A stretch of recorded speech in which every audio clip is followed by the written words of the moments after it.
Hey everybody, welcome to a conversation on the Sermon on the Mount. We're in week 12. We're talking about this moment where Jesus said, "Store up your treasure."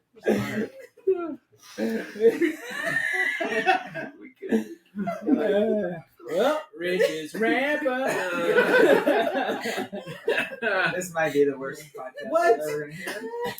We should. Oh no, we've got What is when you take a phone does live pictures? Where does it capture before and after, or is it just after? It's just before, I think. Oh. No, there's some after. Yeah, because it would be so great if our podcasting would have that auto function that it recorded the 5 minutes before and the 5 minutes after. I don't know if I want that. My goodness. Today we gotta turn hard. Treasure. This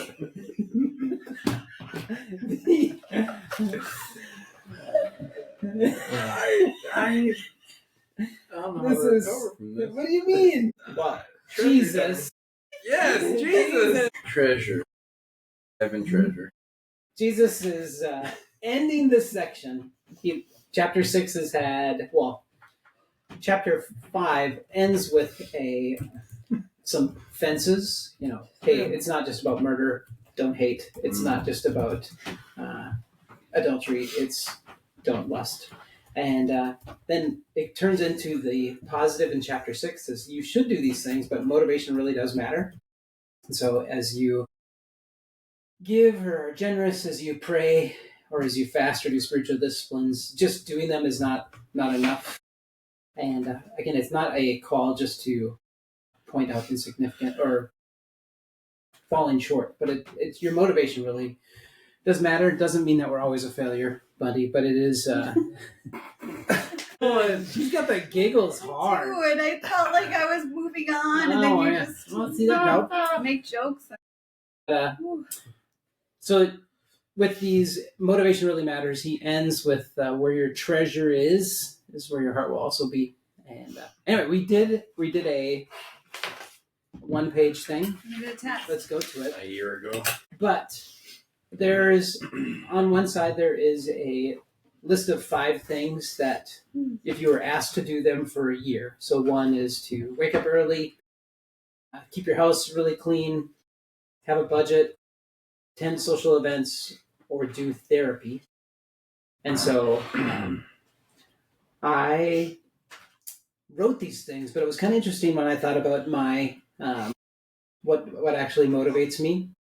I'm curious to. So I've one that I did a write-in for one of them was for keeping a budget for a year. I said the treasure is keeping Amber happy. That was mine for keeping your house clean. Keeping Amber happy? No. No, it says happy wife. Oh yeah. I feel that keeping the house clean is that it's because I want to be ready for guests at all moments. Yeah, unexpected. Sometimes guests. I think I don't keep my house clean because I don't.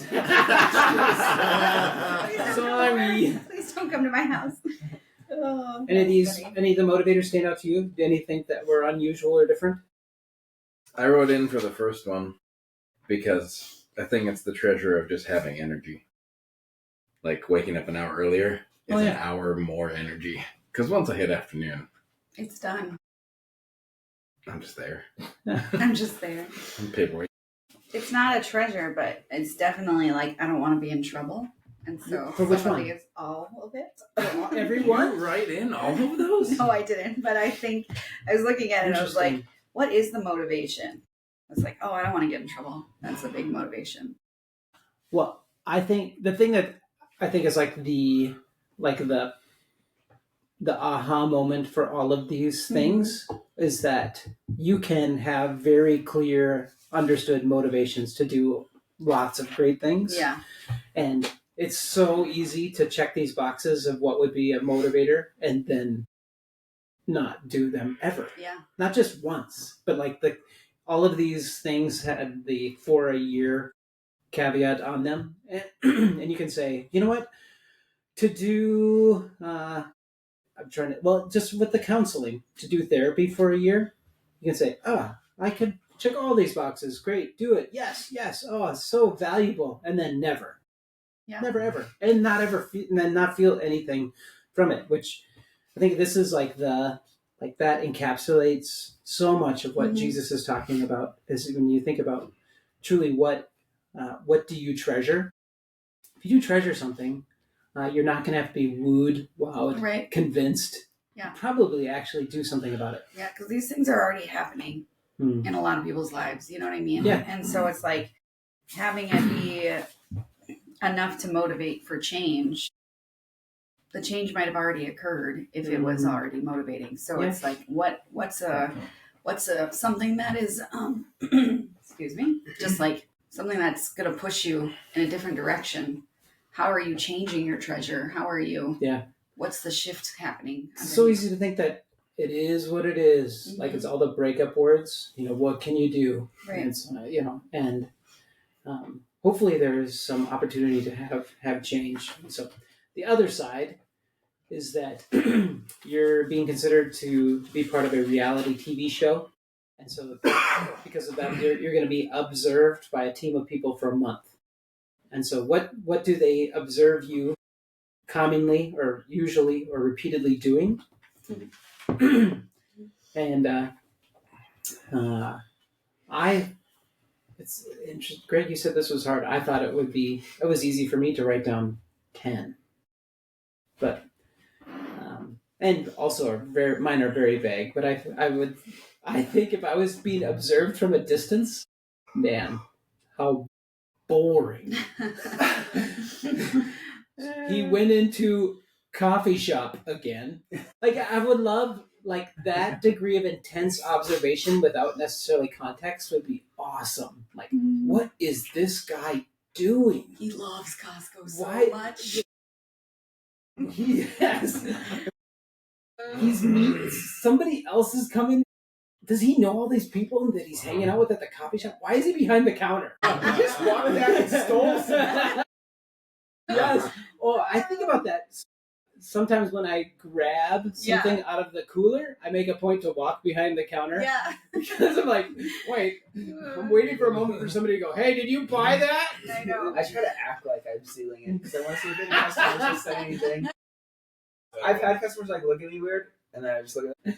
I always talk to whoever's working right immediately, like at the counter behind it. Just be like, "How are you?" And make sure that people know that I know somebody. What did people? What would be observed about you guys that you do a bunch? Mine is more behavioral. It was like I'm a great sprinter and a great crasher. Like I run and then I nap, run nap. Everything else. Did you write down cry? I didn't write down cry. I should have, but she has. I'm rushing. Empty, so. Yeah, I can write more, but rushing to get things done and then just crashing. It's like that's my daily. Ty? I sing randomly, like random things too. It's a habit I started when I was a kid. Just sing songs about my dog to my dog. And you have a dog? No. I used to. When I was a kid. Yeah. For the dog. I'll sing songs randomly to like Penny about what Penny's doing. She loves it most of the time. Not really. It's one of those things that I get to annoy her with. I love it. I would assume, Gorman, that'd be like he goes into this little room and talks very dramatically. Every so often. I do a lot of singing. In fact, there's got to be like 3 or 4 videos my wife has taken of me as I'm rehearsing, and she sends it to my daughters. Oh man! Yep. Family blackmail. I love that. Yeah. So the tension to feel is that you can have side one. There's really good, important things to do, and you go, listen. You could pile up all the different motivators in the world, and I wouldn't necessarily. Those are good motivators, but I wouldn't necessarily do anything. On the other side, Greg, you said this on Tuesday, and it just kind of spun me. Just like I just thought about it a lot. Is that there are so many things that we do habitually, and if you would be asked why, I go, I have no idea.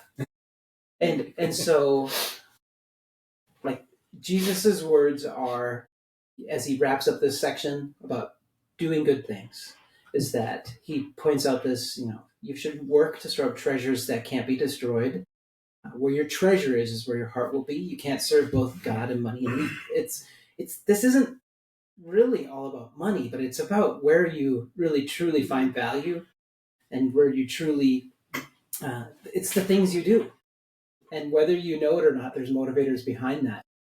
And kind of breaks me to think about what it really is motivating me to do the things that I actually do. We had at our theology group last night, we got to talking about motivations a little bit, which is interesting, and just the complexity of, I don't know, I feel like a lot of times to make things make sense to us, we want to understand other people's motivations in isolation. They did that because they don't like me, or they never really loved me, or whatever.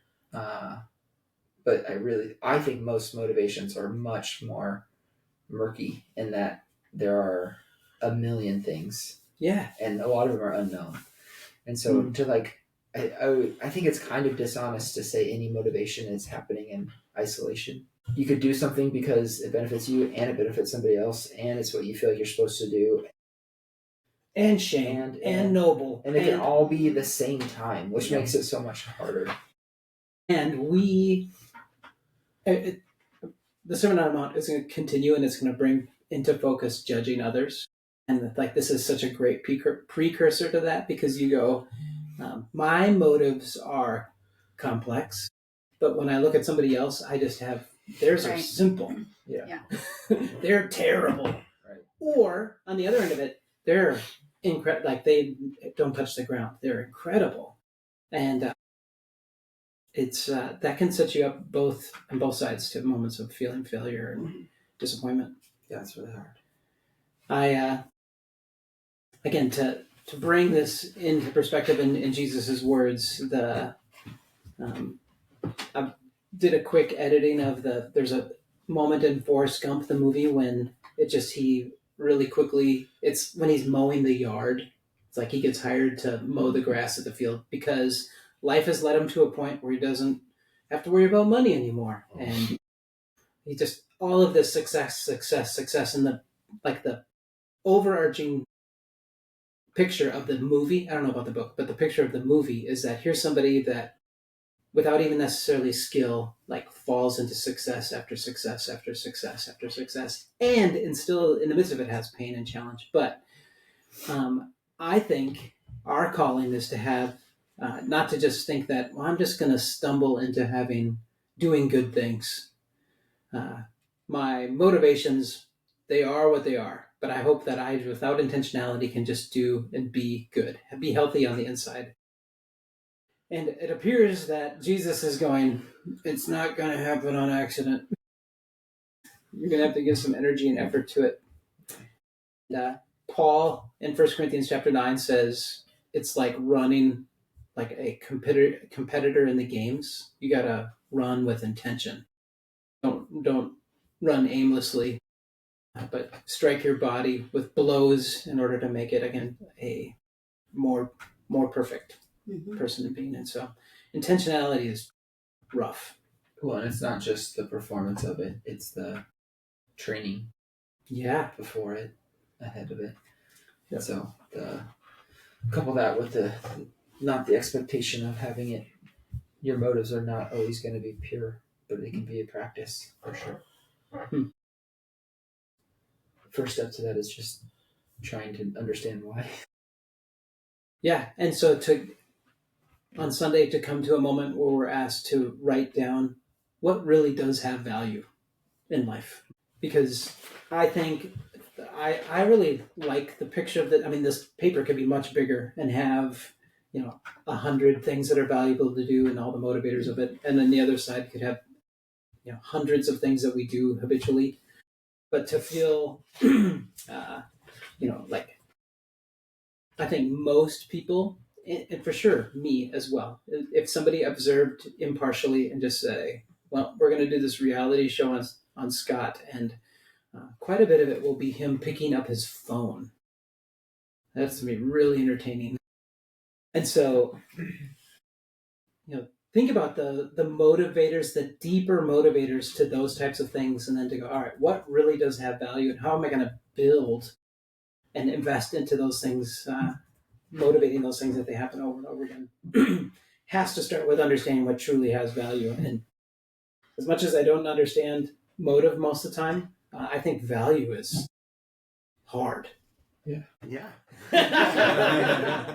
Rich. The thing that I said on on Tuesday when we were talking is just the idea of, I mean, it's in here, but where your treasure is, there your heart will be. It's also where your value is, there you put energy. And I think that's kind of the deal.